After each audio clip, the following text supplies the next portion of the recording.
Welcome, welcome, welcome. Welcome to our soulful morning. Let's start a beautiful morning by going inwards.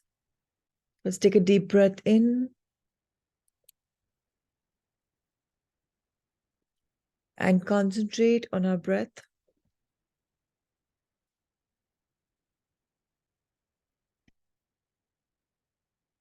And as we center, balance, align ourselves,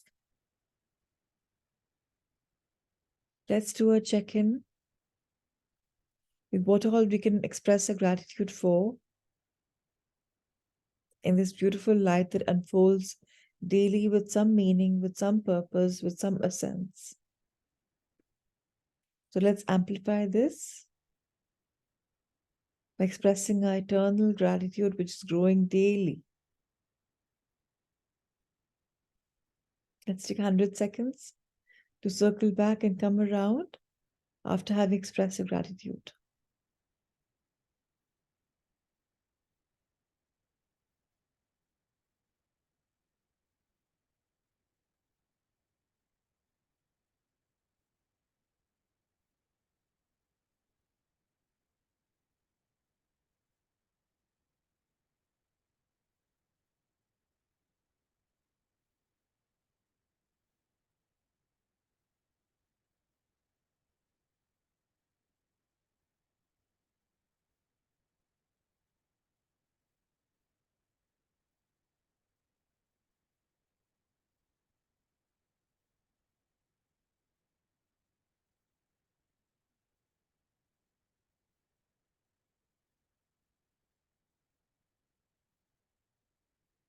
Life is a beautiful blessing.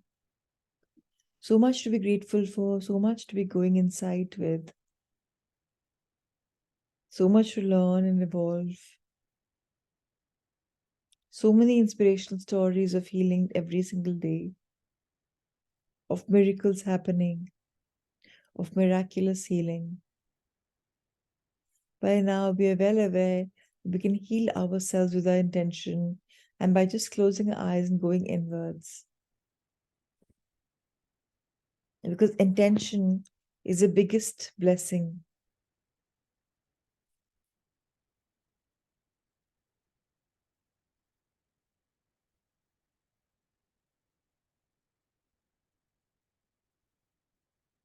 Intention makes life so much beautiful.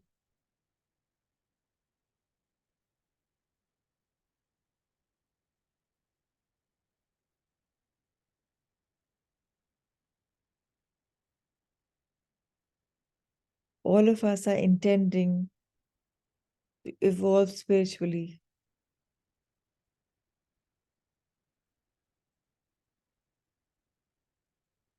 And in this beautiful work that we're doing on ourselves, we're progressing daily, bit by bit, little by little, step by step. But each bit, each little thing, each impact, each step is helping us go inwards.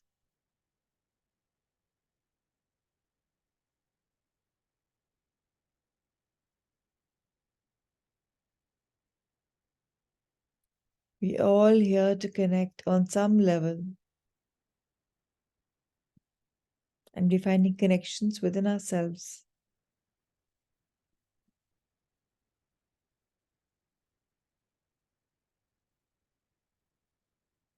To evolve.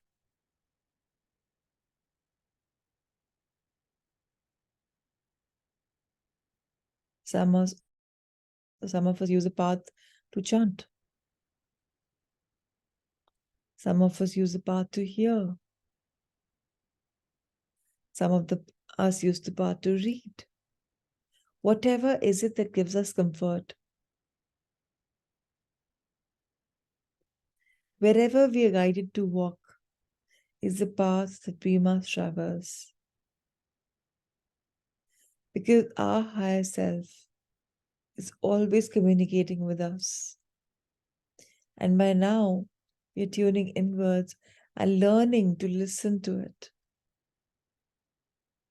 Rather than doubting it, we started hearing it.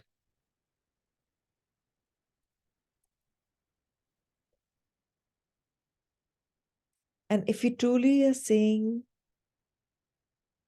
things, doing things, or believing things in agreement with the higher self, then we are truly going inside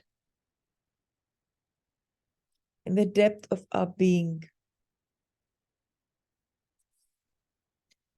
as within, as without. Who are we without our guidance?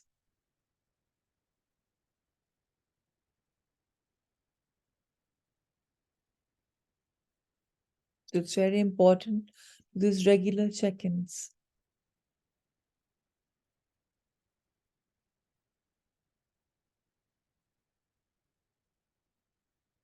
So let's enjoy the silence which is there inside.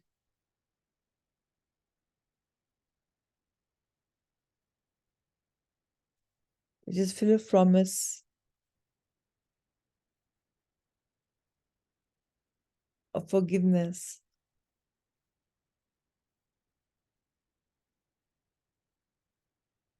of even forgetting.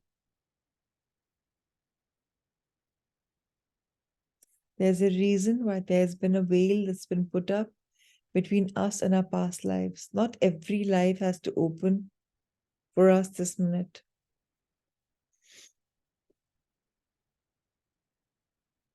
And even if a life opens up, not every part of it has to open up because maybe we're not ready for that healing yet. So let's begin to trust the process.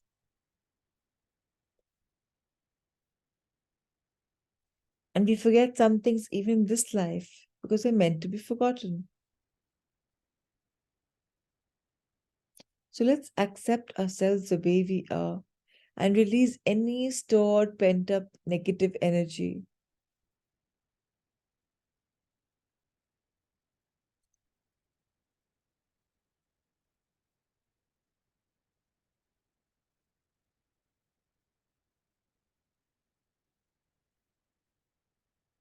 Feel yourself releasing all negative energy as if something mucky is leaving your body. You can feel maybe a puddle near your feet.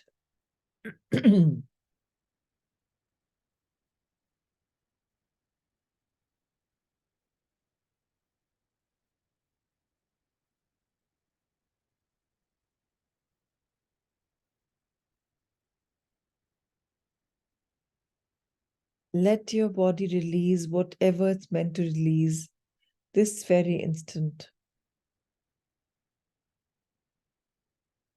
Because your inert nature is of being light, is of being unconditional love. And if this heaviness, this muckiness is weighing you down, it's time to release it.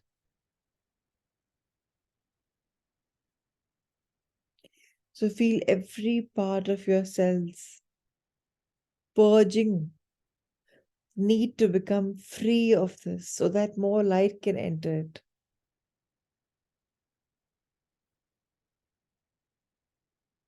We already discussed that there comes a time when a body just falls sick because every cell is full of negative dark energy and needs to purge out. To purge out, it will either raise the temperature of the body by giving it temperature, fever, or it will vomit, or simply you wouldn't want to eat or drink something because you're not feeling comfortable. Fasting is also a very important way to purge because we give time to the body to heal. So whatever is heavy is being carried out by the healing body power.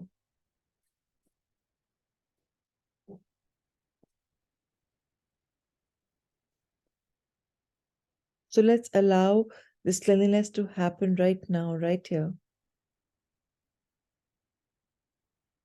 And after you feel that enough muckiness has come near your feet, see it entering Mother Earth and transmuting into love, light, blessings, and gratitude.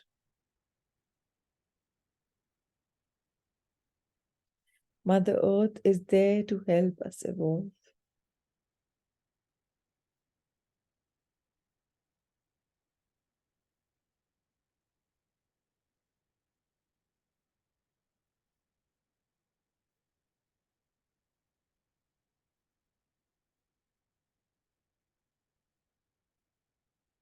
Just keep releasing.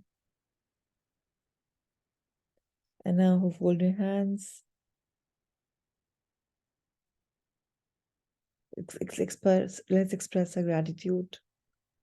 Cleaning our body.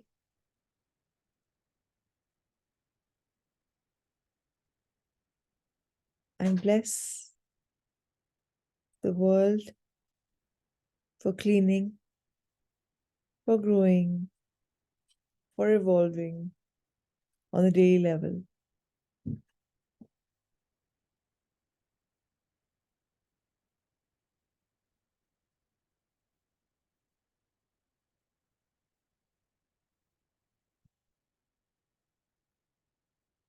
Keep counting your blessings.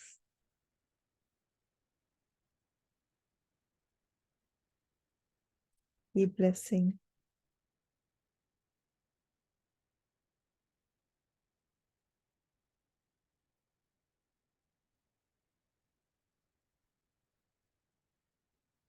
With lots of love and gratitude. Let's start this beautiful morning by reading something more to inspire us. And that something is miracles happen. Let's read stories about how miracles are happening today morning again. And today we'll read about ancient allergies. It all began when I was enjoying a bowl of homemade taco soup at a nice local restaurant and began experiencing immediate rhinitis and eye itching. Thinking that I had come into contact with an allergen, I took a Benadryl and left the restaurant. Once I arrived home, my allergic reaction had turned into full anaphylaxis, and I had difficulty breathing. My face was red and swollen. My throat was closing quickly, and I began to panic. An emergency room trip was necessary, and by the time I arrived, I was in deep anaphylactic shock and could not breathe. The nurse triaged me into the trauma room and not even stopping to give me breathing treatments. IVs called respiratory technicians to give me, nurse triaged me to the trauma room, not even stopping to ask me my name. Started two IVs, called the respiratory technicians to give me breathing treatments, and administered epinephrine. Epinephrine. I had all sorts of doctors and nurses at my bedside.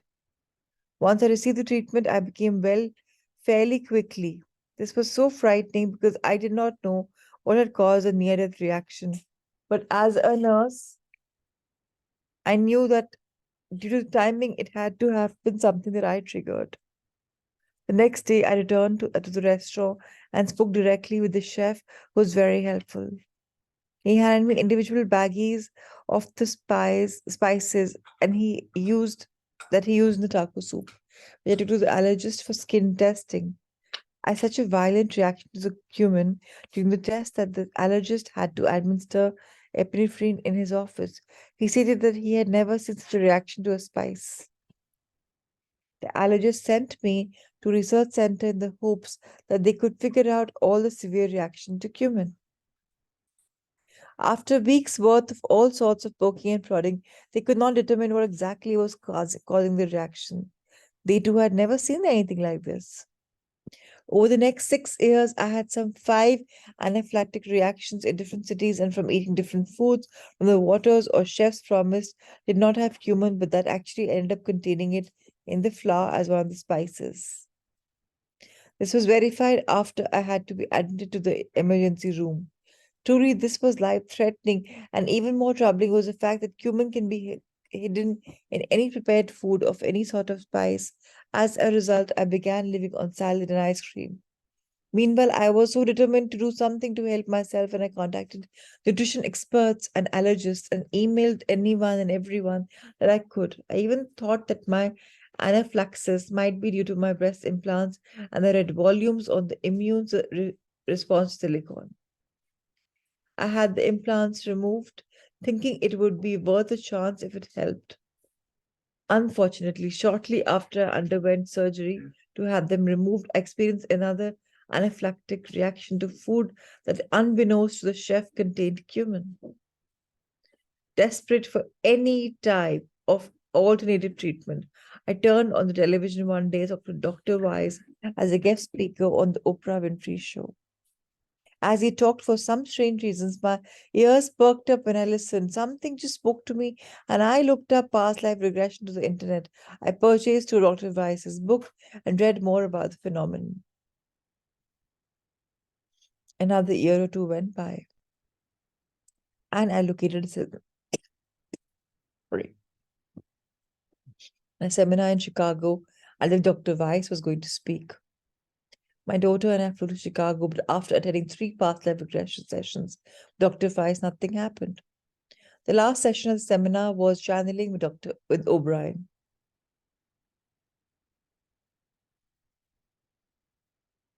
At the time, I did not even know what the word channeling meant, but as we had 2 hours before our plane left to fly home, we went to this session. My daughter was chosen to pose a question to O'Brien. When she inquired about my anaphylactic reactions to cumin, he replied, "Oh, I know that she's also allergic to two other spices." My daughter asked how he could treat it, and O'Brien replied that I would need past life regression because I had been killed by this spice unintentionally in two past lives. I was shocked. I was able to locate a woman in Houston, Texas, who could help me work through a past life experience in one former life. I was about 5 months pregnant and feeling very nauseated. My neighbor tried to help with my symptoms, offering me some spice and water. I remember that my dress was white, the bed was made of wood, and the house was a log cabin with dirt floors. It's probably something in the 19th century. I was in my early 20s, and we were the only two who were home at the time. The woman made a mistake and put too much cumin in the water to try to settle my stomach, and it resulted in my death. I felt so guilty that I had killed my baby inside me that I cried. The past life regressionist asked me to locate the baby's soul, but I could not. I realized that I was not really pregnant, as I had thought it was a tumor. But back in those days, there were no tests to determine this. And because my abdomen was getting bigger, I had assumed I was pregnant. Once I knew that I was not responsible for ending the life of my baby, and that indeed it was a tumor, I felt fine. I went back to the allergist for a follow up skin test with cumin, and this time it was negative. Every single previous skin test had been positive. In fact, he had me get some Mexican food with cumin and eat it in his office while his nurse was personally assigned to observe me. There was no reaction. This was amazing. I felt like I had a life again. Indeed, discovering my past life gave me my present life back. Wow, says Sandy. Dr. Weiss says, not being so familiar with humans myself, I did some research after reading Sandy's story and learned that it is one of the oldest and most widespread spices, although commonly used in chili powder and curry. It is, as Sandy knows all too well, found in a number of unexpected places: cheese, bread, liquor, medicines, perfume. In South Asia, the tea made from cumin seeds is a traditional remedy for gastrointestinal problems and indigestion and morning sickness. Sandy, in the 19th century, who believed herself to be pregnant and who suffered from stomach pain, was given cumin tea for exactly these reasons. When Sandy, from the 21st century, had no idea such practices existed. Trust the process. Sandy did indeed need to remember a specific past life in order to cure her severe human allergy. She flew to Chicago, but the therapist who would eventually orchestrate the healing was in Houston. Texas. To get there, she had to turn on the television and find me on the Oprah Winfrey show. Then she had to fly to Chicago, try three group regressions, coincidentally drop into the channeling session later, and weekend and have her daughter picked to ask a question, which confirmed the past life causation. She went to Houston and learned the specific details. The life threatening allergy disappeared, even to direct challenge in the doctor's office. There's a wise, loving, and infinitely compassionate intelligence guiding all our lives all the time. This we all must highlight. Our deep intuitive wisdom can access this process, can discern the direction, and can be in contact with the divine. Entire paragraph to be highlighted if you have a book.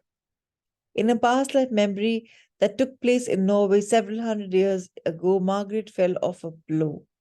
She had never been there in her present life, but she knew it was Norway. She fell backward onto her upper shoulder and neck at the plane where they meet at the back of the head. Her shoulder and neck pain in this life, which was severe and disabling, had disappeared by the next day. Natalia remembered a past life with a child in Europe centuries ago, one in which she had to hide her psychic abilities, healing skills, and knowledge of herbs. Her family members were also forced to conceal the talents, for they would be killed if the authorities discovered them. Years later, as a young woman in the same life, she spoke out and was burned at the stake, confirming the dangers of going public at that time. In a connected past life, she was killed on the rack for being a witch merely for healing with herbs. In her present life, Natalia's significant joint pain improved after these two memories. I received a message from an Australian woman telling me she had been afflicted with severe arthritis in her hands for over a decade. She was resigned to living with the pain after attending my workshop in Brisbane in 2011. She had no pain in her hands, nothing. The healing, she said, had been powerful and intense. Another person who had also attended the same event in Brisbane wrote in with her own story of healing. As a Hindu, she had learned about reincarnation early on. However, she had never known that meditation and path life regression could actually heal. This woman had suffered from asthma since childhood and daily relied on her inhaler. A month after the workshop, she had recovered from this ongoing illness. Quieting the mind and opening the doors to the past can literally help us breathe easier. People who remember past life memories or have spiritual experiences are often able to heal or to greatly ameliorate acute and chronic physical ailments, including arthritis, migraines, asthma, uncontrolled bleeding, severe pain, joint problems, and even ocular stroke. The people who have written this following four stories come from incredibly divergent backgrounds and cultures, yet the stories are strikingly similar. Jyoti, can I request you to read? I'm actually now almost at the airport, coming back to Delhi. So if somebody can read, it'll be so much better. Then we can continue the session, if that's possible. Because we would be reading now the healing mind and body. So I'm going to read until anybody volunteers. Anybody can volunteer. I thought Jyoti could, but anybody could. We'll start with healing mind and body. That's perfect. Yes, please. Okay, I'll So can I just get mute ready. myself and can you continue? Pardon? Can I mute myself and you'll continue to read for all of us? Yes, yes. Thank you so much.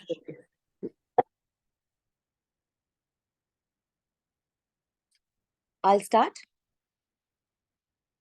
Yes, please. Thank you. Healing mind and body.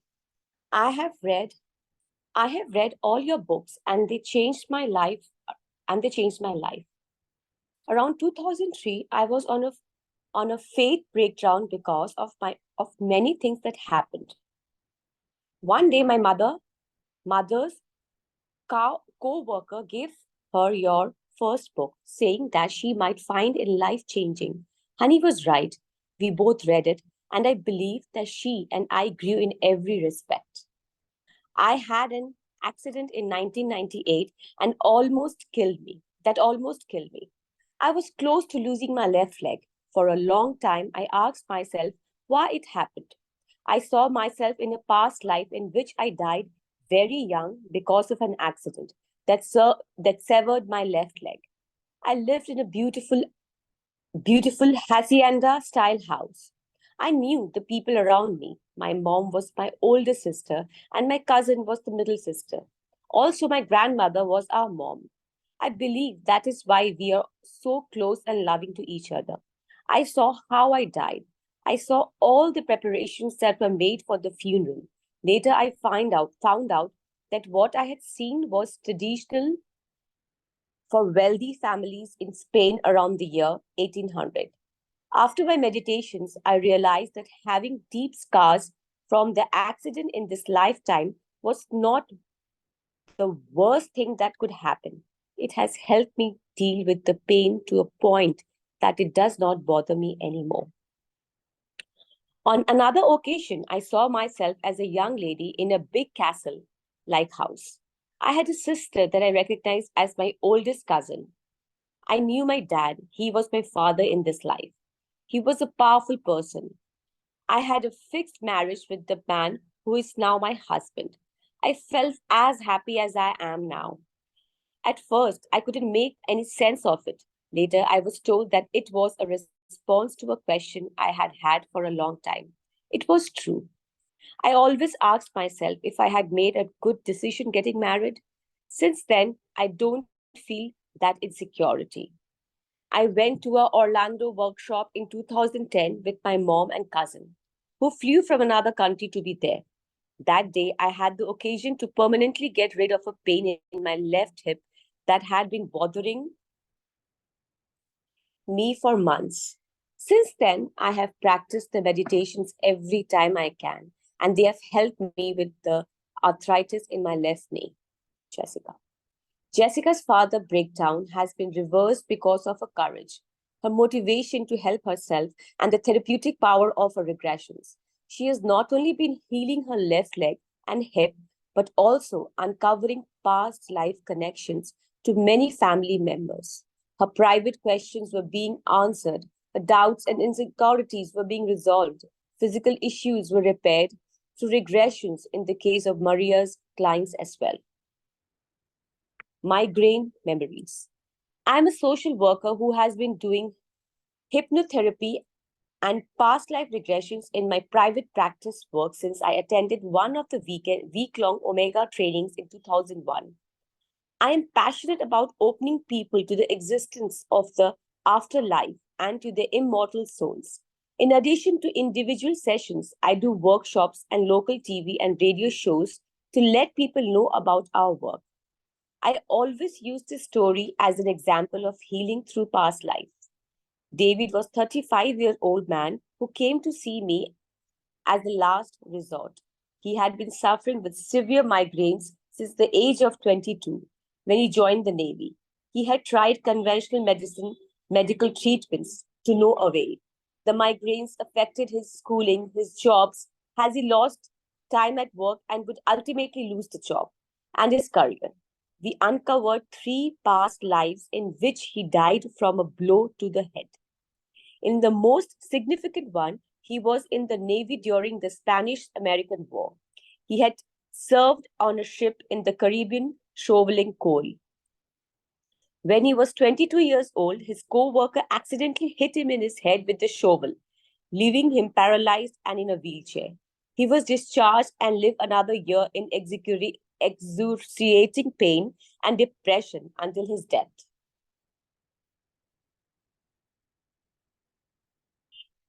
David's migraines improved significantly after the regressions and they had become more manageable. Each area of the head where his migraines occurred in his life correspondent. In this life corresponding to the 3 blows that he had suffered in past lives. Maria Casillo. Migraine headaches have plagued mankind for millennia. Although effective, new medicines have been developed. All medications cause side effects. Remembering past life is non-invasive, and has no side effects. It allows migraines to be alleviated with spiritual insights and wisdom are being achieved. David has greatly benefited from this approach. Dr. K.C. Vyas, who shares his story with us next, did not perform past life regressions in his patients, as Maria did. Instead, he used all the tools in his arsenal as a surgeon here in the physical plane to help heal them and then asked the heavenly realms for a consultation. There is so much more to these miracles that modern medicine can even begin to explain. Guardian angels. My daughter is a clinical psychologist from India who has trained in the United States. She has read your book, as have I. Once she told me about guardian angels. In case of difficult situations, we in India call on God and others, such as Hanumanji, Bhairuji, Ganeshji, to come and rescue us. I would like to share one experience that I had with these angels. I was operating on a gallbladder case. After I removed it, there was torrential bleeding from the liver bed, where the gallbladder is attached. Within a minute, the patient lost 500 milliliters of blood. I packed the bed. Only 1 unit of blood was available. I could not know the source of the bleeding, so I packed and prayed. I invited the guardian angels to help and rescue the patient. She was moved to the ICU, where her situation was managed.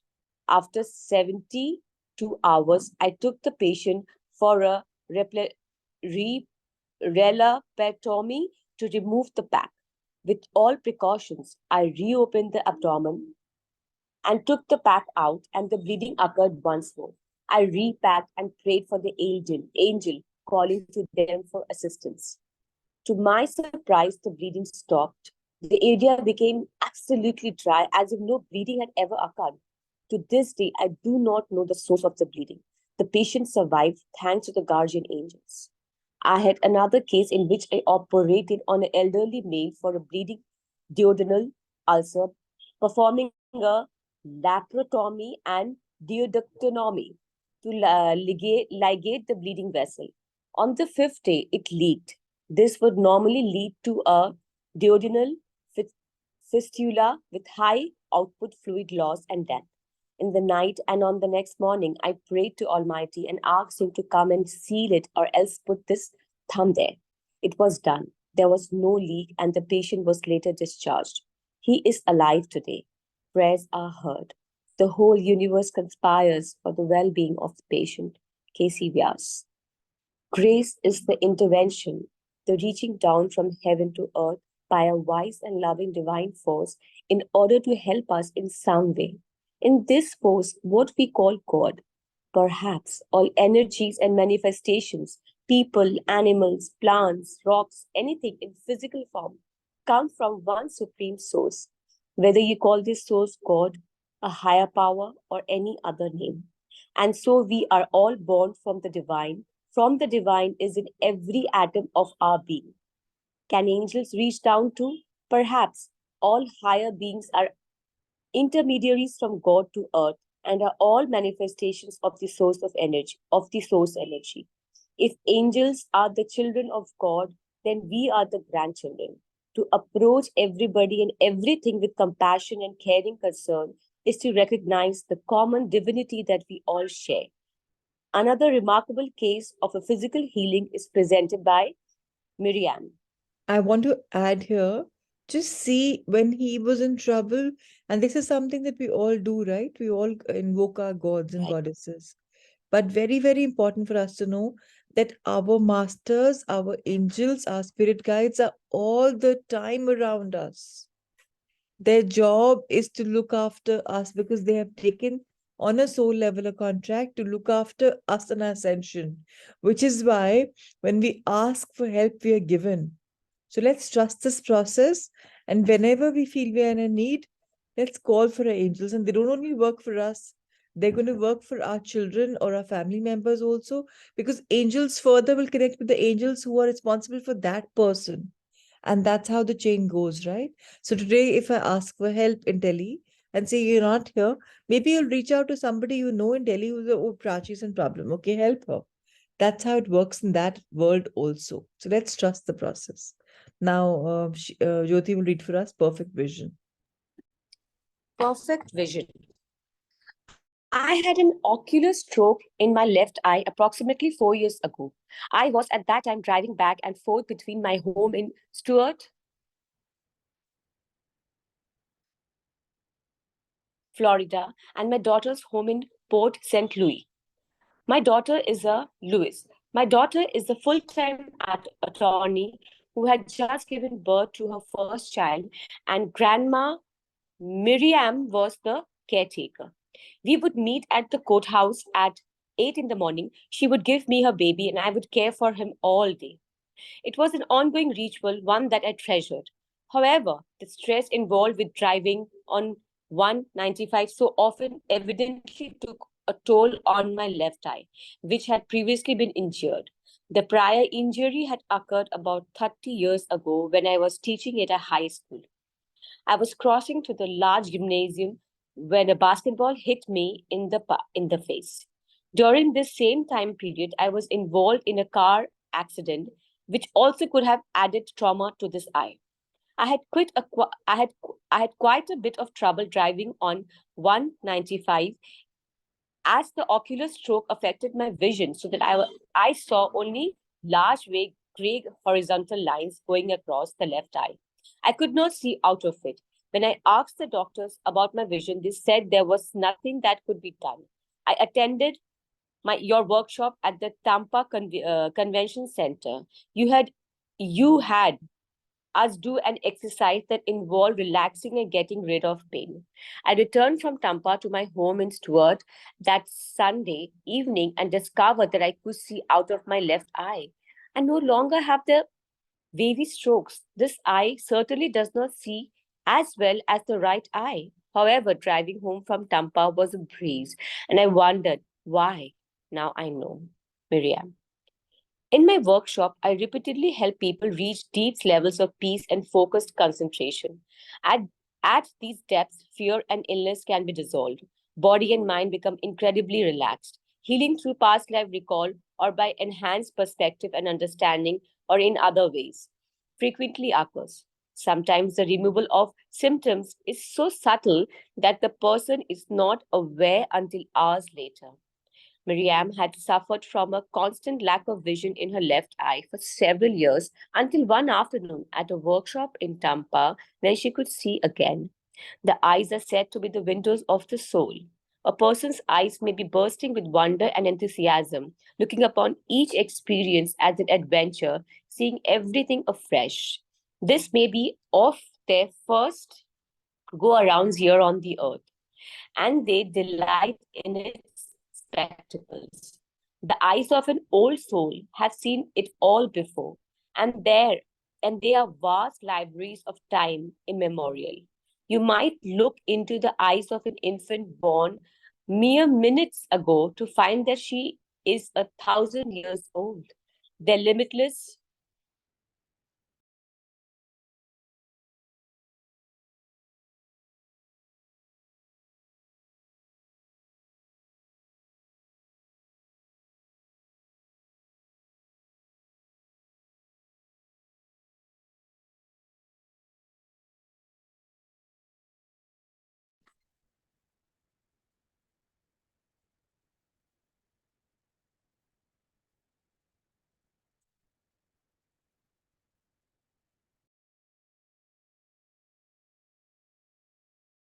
Jyoti? I'm just lost the connection, got it back. Yeah. Okay.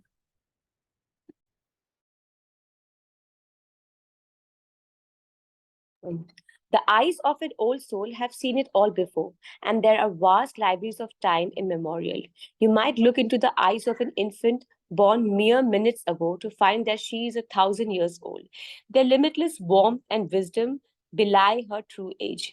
And with a sudden electric jolt, the eyes are often quick to inform us that the stranger is a soulmate, whereas the mind is slower to recognize this truth.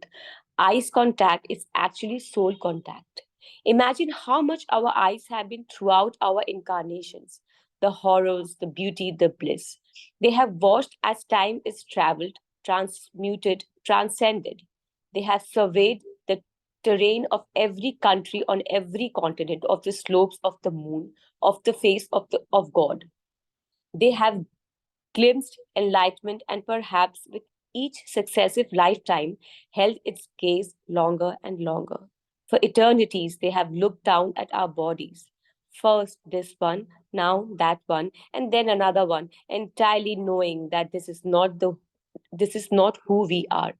As we enter the hypnotic state during a regression, we close the eyes, and that is when we begin to see. With all that we have rested our eyes upon in our many returns to human life, it is no wonder that afflictions from a past life can manifest in them. Miriam's sight was restored after participating in an exercise at my workshop, as was my daughter Amy's, whose story concludes this chapter. Sight unseen.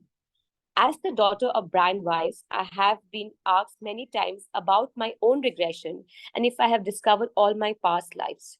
The truth is, although I have been to hundreds of my father's workshops, I rarely have any experience. Perhaps it's because to me that's just dad up there. Or perhaps it's because I have memories of being 6 or 7 years old, sitting at my brother's baseball games while my father attempted to hypnotize me into clucking like a chicken.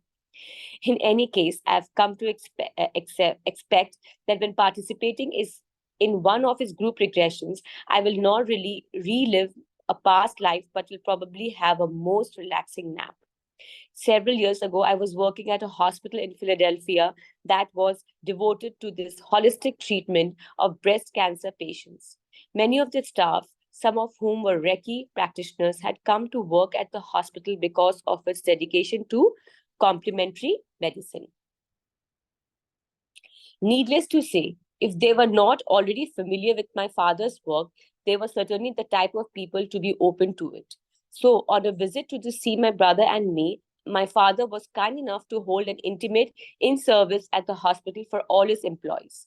The one workshop where I would be least likely to have any kind of regression experience would be one in a professional setting where I was quite conscious of being surrounded of my co-workers and particularly my bosses.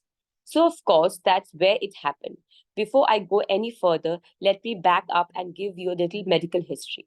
When I was 25 years old, I went in for a routine eye exam because I wanted a new pair of glasses and my prescriptions tends to need tweaking every few years. I was mystified when the technical told me that I had a cataract. I'd always associated those with people who were, I'll try to be tactful here, well over the age of 25. She recommended I had it looked into immediately. I can remember sitting in a parking lot afterward, calling my parents on my cell phone and saying, I have cataracts. I saw several ophthalmologists and numerous tests done, and even had state of the art photographs taken of my eyes. All were in agreement. I had cataracts, a few actually, and they were congenial, meaning that I had been born with them. That was puzzling to me for a completely different concern. I had had extensive testing of my eyes done as a child, and no cataracts had been found then. Surely, if I had been born with them, they would have been discovered at that time, or at least at some point prior. In any event, over the next few years, it seemed that every time I would have any eyes examined, more and more cataract as well as a wide variety of other eyes issues would pop up. I was told that some of the more severe ones could even result in permanent loss of my sight. No one was really sure why I had these conditions, and they would gently tease me about being the youngest patient. By that point, I had become a little anxious. What was going to happen to my eyes? Why was it happening so quickly? And why did I seem to suddenly have the eyes of an old man? When my father was conducting the group regression at the hospital that day, he asked the attendees to think about a particular physical illness or symptoms and go back to past life and would explain it. We had recently been discussing my situation, so I caught his eyes and he smiled. That and he smiled. The instructions, while certainly relevant for most everyone in the room, had been intended for me. Still, I hardly expected to go back to a past life or see more than a glimpse of one, as I had never done so before, despite many years of trying. Much to my surprise, I immediately saw myself as an old man living in the Middle Ages, perhaps in the 14th or 15th century. I knew that I was in the forest of Germany or France. It was difficult to tell, not because I couldn't see it clearly, but because I lived so deep within the woodlands that man made boundaries were irrelevant. My name was Arthur, Arthrimus or Althrimus. Although I have been able to verify that name like that existed. I was around 50 or 60 years old, with a long, worn face and with white hair. The small stone hut in which I lived was circular with a thatched roof. There were only one room, and it was exceptionally simple yet cozy. In my present life, I've always felt at home in little cottages or rooms that others might find confining. I could see myself venturing into the woods every day, collecting stones and leaves and herbs, that examining them or placing them around my house. The neighboring township called me a wizard, although I was far from the intelligent and hardly in possession of any special powers. In truth, I was developmentally disabled. They simply saw me spending so much time with natural objects and assumed that I must have been using them for magic. They didn't understand I could not have cared less about people, much less influencing their behavior. I was no more a wizard than a little boy in the dirt, picking up worms. I more I a more accurate term would have been naturalist. I never went into the town. I lived alone more rarely and rarely communicated with other people. My home was the forest, and I was content there. I was a simple man, and nothing pleased me more than being myself, pottering around in the woods and in my house. This made me smile during the regressions, for I recognized that some of these characteristics, although not to such an extreme, had carried over into my present lifetime. But the townspeople, believing that I was up to no good, formed a mob and came storming with their torches into the forest, burning down everything inside and around my house, not just my possessions, although they consisted of little more than my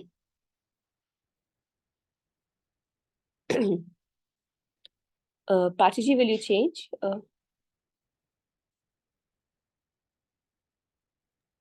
Yeah, there's some connection problem I'm trying, huh? Okay. Has it changed for you?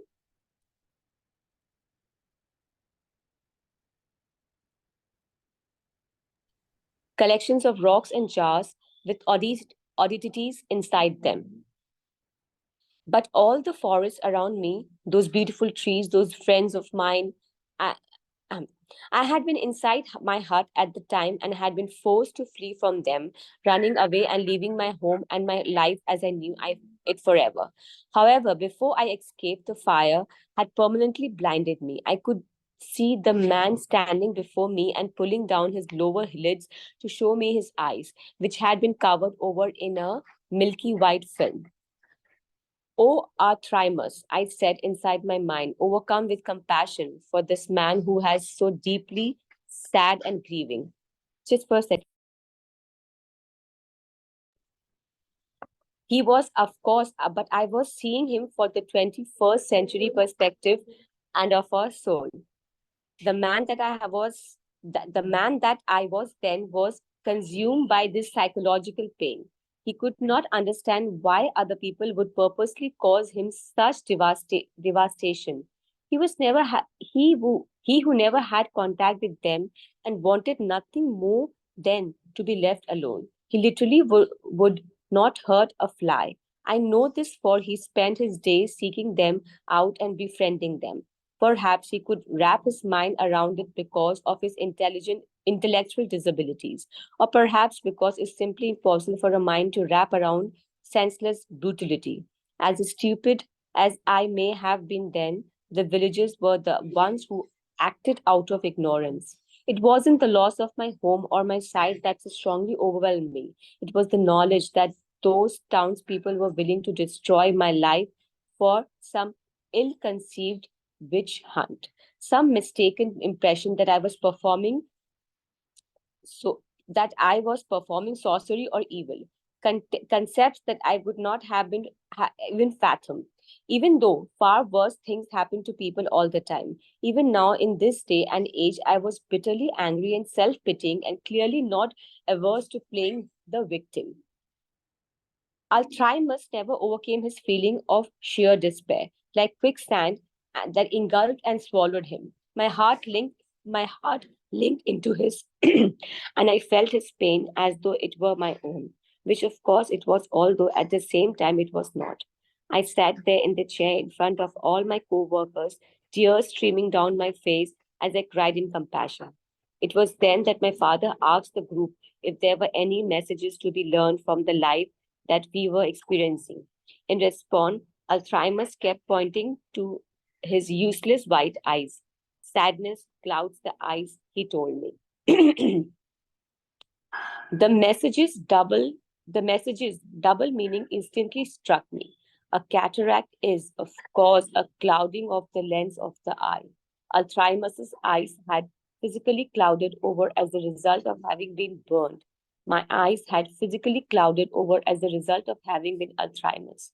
He had never let go of that heavy sorrow, not even after he died, not even after he reincarnated into the body that I now inhabit. As a result, I too have allowed it to cloudy my vision of what earth is like, of whether people are good, or whether I am safe, or whether life is painful.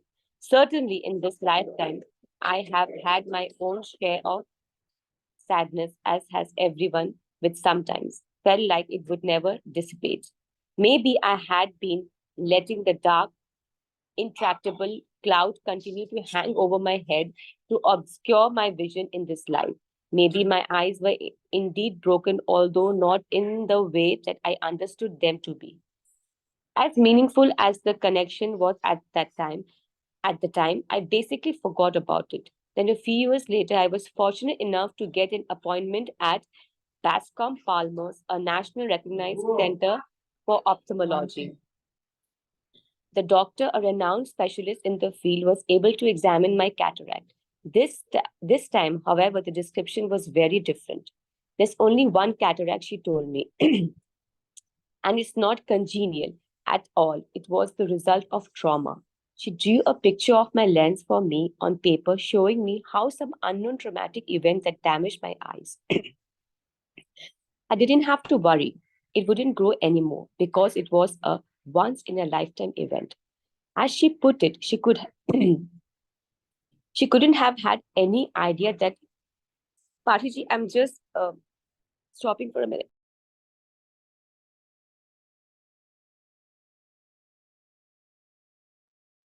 Let me continue. I have 5 minutes before I board. She couldn't have had any idea that lifetime was in the Middle Ages. It wasn't affecting my vision, she added, and it wasn't going to. Sure enough, 6.5 years after my initial diagnosis, when I went for another prescription tweaking eye exam, I was told that I had no cataracts at all. How funny that I had heard of so many times that this was something I had been born with. But after remembering a past life in which I was blinded both literally and metaphorically, it had now become the opposite. It seems both impossible and yet perfectly possible that the past life recall may have been responsible for this reversal. Interestingly, when I was becoming certified in hypnosis, some 3 years after the regression in the hospital, I learned how to hypnotize myself. One day, I became curious whether I could, in a self induced trance, revisit Altrimus and talk to him. So I did. I met with him in the little burnt hut as we sat down and caught up on the past 700 years. I filled him in on everything that he and I had become. I told him how I played the harp, and his face lit up like because he knew what a harp was, that common medieval instrument was. I told him how I liked to write. Altrimus was not intelligent or educated enough or even know how to read, much less write. He was absolutely beaming, his face bursting with pride as he heard that his future self was literate. But perhaps the most fun and challenging part was telling him how I enjoyed photography as a hobby. It taxed my modern brain to try to explain to him what a camera was and how it worked. He was fascinated by the concept, his expression growing intense as this man from the Middle Ages, leaned forward in his chair to listen and to imagine what a photograph might possibly be. In this life, I like few things better than being alone but out in nature. Photographing the birds and flowers and AI, and Al was delighted to know that his love for the woods had lived on and was now actually being recorded for posterity. He and I are still learning how to see the world clearly. It has been a process that has spanned centuries and lifetimes, and it may even take longer. But I think we both agree that we are ready for the clouds to be lifted from our eyes, says Amy Wise. So thank you so much for reading for all of us, Jyoti, when I was here. Really appreciate that. Always welcome. Always. Thank you very Thank much you. for giving us the opportunity. Thank you. From the time until she was a baby, Amy could light up a room. Her light was soft and soothing, an inner light, some more like a paper lantern than a fiery torch. Her light was gentle, compassion, and she always tended to animals and nature. As she gained knowledge, her physical eyes cleared, but the eyes of her heart were always clear and open, and like an eagle's penetrating gaze, could see through deception and hypocrisy to a person's inner core. Our heart sees what our eyes can't.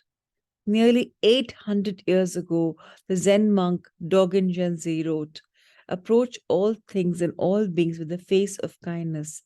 His words were wise and true then, and they remain so now. From the beginning of human history, kindness has been recognized as supreme virtue. When our hearts open and overflow with benevolence, love, and compassion, mankind reaches its highest potential. Again, something to be underlined. This is who we are. And when we believe in such beautiful acts of kindness, love, and compassion, we will be serving and operating from our highest self.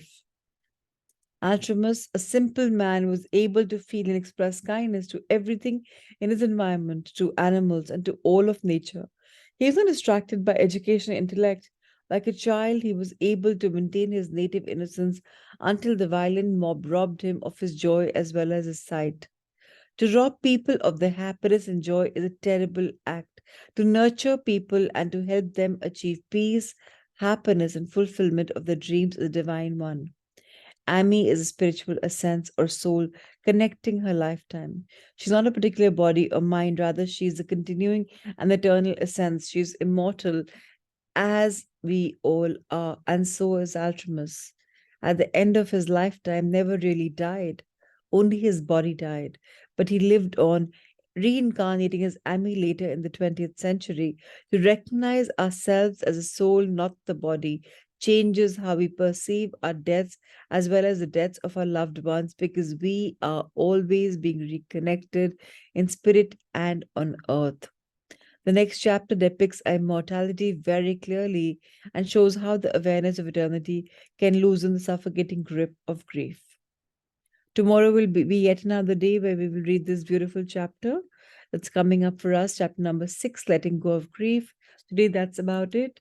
We will not be able to meditate because I have to just board now. But thank you, thank you, thank you for joining in this beautiful session. And thank you, Jyoti, for filling in when I couldn't. Thank you, everybody. Have a super blessed day. Lots of love and light to you, each one of you.